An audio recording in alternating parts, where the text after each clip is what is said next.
Bon samedi, j'espère que vous allez bien aujourd'hui. Je me présente, je suis Stéphanie Milot, je suis conférencière, auteure, et vous le savez, ma mission, c'est de vous donner des outils pour améliorer votre vie. Et aujourd'hui, on va parler du bonheur.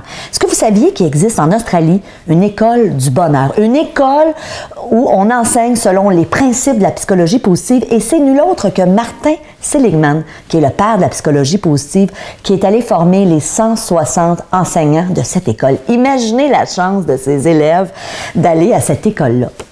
Et ce qui est fort intéressant, premièrement, j'ai pris cette information parce que vous savez, j'aime ça faire des recherches, j'aime la lecture et j'ai pris mes informations dans le livre Happiness, le grand livre du bonheur. Si vous n'avez pas ce livre-là, il faut aller vous le chercher.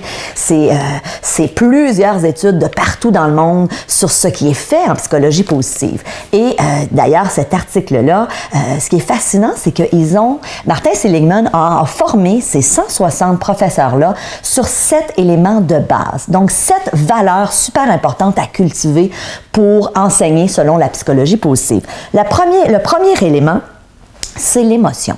Martin Seligman a dit à ses enseignants-là, c'est important de reconnaître les émotions de vos élèves, mais aussi d'accueillir leurs émotions. Puis, rappelez-vous, tu sais, quand on était à l'école, à la petite école, c'est sûr qu'on a vécu toute une gamme d'émotions. Des fois, on vit du stress comme élève. Des fois, on vit du rejet parce qu'il y a un petit ami qui nous fait de la peine. Des fois, on vit du découragement. Bref, c'est sûr que l'école est une occasion de ressentir des émotions.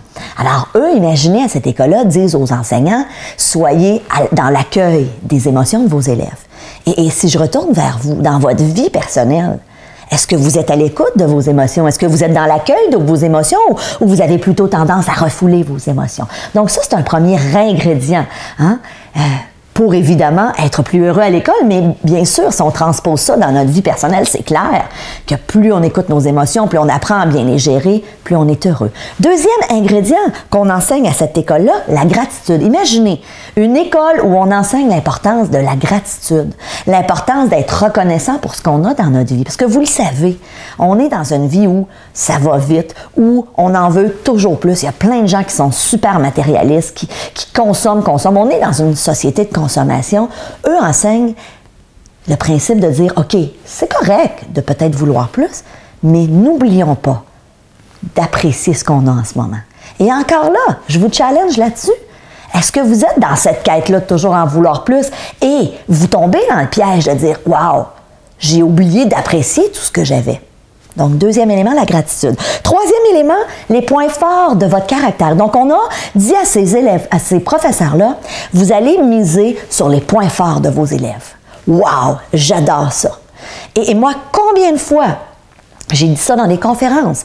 Arrêtez de vous taper sur la tête. Arrêtez de juste voir ce que vous faites de pas correct. Arrêtez de vous sentir coupable, de vous dire « je suis pas à la hauteur, je suis pas assez bon, je suis pas assez fine, je suis pas assez belle ». Mettez l'emphase sur vos points forts. Alors, c'est bon dans une école comme celle-là, l'école du bonheur, mais c'est bon dans notre vie personnelle aussi. On a tous et tout avantage à cultiver ces valeurs-là. Donc, commencez à regarder c'est quoi mes points forts. Autre valeur super importante qu'on enseigne dans cette école-là, l'auto-efficacité. L'auto-efficacité, mais toujours en gardant en tête la notion de plaisir.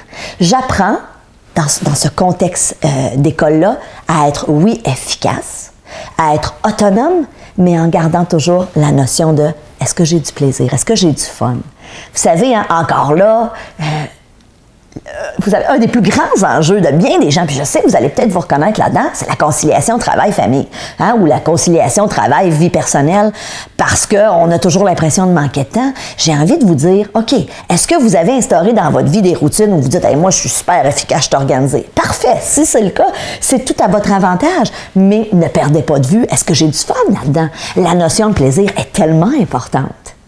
Autre valeur qu'on enseigne, la résilience. Wow! C'est quoi la résilience? La capacité de se relever quand on vit une épreuve.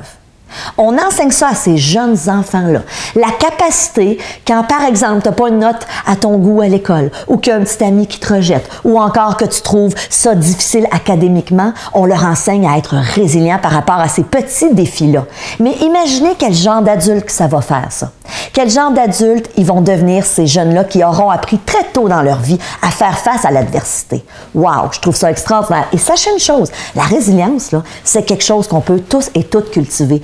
Quel que soit votre âge, vous pouvez commencer. Il y a des ouvrages qui ont été faits sur le sujet. Il y a plein de livres que vous pouvez lire sur Internet. Il y a des ressources gratuites sur comment devenir plus résilient. Commencez à cultiver la résilience. Parce que lorsque vous allez être confronté à des épreuves difficiles, bien évidemment, d'avoir cultivé cette aptitude-là, cette habileté, veut pas, ça va vous aider.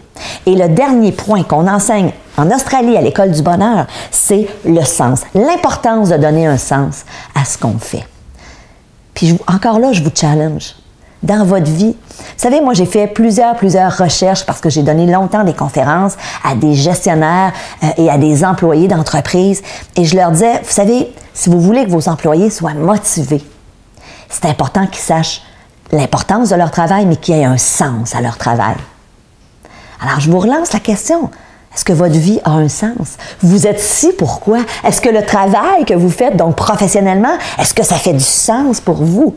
Vous savez, si on enseigne ça en Australie, je trouve que ces jeunes-là sont tellement privilégiés. Ceci étant dit, en ce beau samedi-là, pourquoi est-ce que vous ne décideriez pas, vous, de dire oui, moi, je vais cultiver ces valeurs-là? Alors, il y en a 7. Et je vous lance un défi.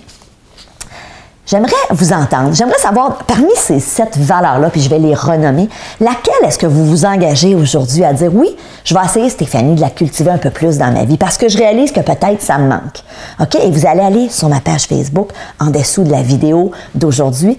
Alors, je vous renomme les 7 valeurs et vous allez en choisir une. Vous allez aller me dire, pourquoi est-ce que vous choisissez cette valeur-là? Et si vous décidez de passer à l'action, donc si vous le faites, je vais encore faire tirer, je vais choisir 5 personnes qui auront participé et je vais faire tirer 5 webdiffusions gratuites. Donc, je vous invite à aller sur osezvousaméliorer.com sur mon site, voir c'est quoi la webdiffusion que vous aimeriez gagner. Donc, vous allez aller dans boutique, webdiffusion passée, allez la choisir déjà, visualisez là, que c'est vous qui allez gagner. Donc, dans ma page Facebook, vous allez aller répondre à la question suivante. C'est quoi la valeur que je veux cultiver un peu plus dans ma vie? Il y en a 7. La première, l'émotion. Est-ce que je veux apprendre un peu plus à m'écouter, à écouter mes émotions? La gratitude, c'est la deuxième. À reconnaître les points forts de mon caractère, la troisième. À être un peu plus auto-efficace, mais en même temps en gardant la notion de plaisir. Ou encore, la résilience. Donc, c'est le 6e point où finalement, je vais essayer de donner un petit peu plus de sens à ma vie ou à mon travail. Alors écoutez, j'ai hâte de vous lire. J'ai hâte de vous lire. Dites-moi aussi pourquoi. Et n'oubliez pas de me dire si vous gagnez, quelle webdiffusion vous aimeriez gagner. Les webdiffusions, qu'est-ce que c'est? C'est 1 heure de formation avec moi. Alors imaginez, là, on se voit là, quelques minutes. Imaginez 1 heure à ma compagnie. Mon Dieu, ça doit être extraordinaire. Alors écoutez, je vous dis bon samedi. Je vous dis merci d'être là. Je vous embrasse. Et on se voit samedi prochain. Salut!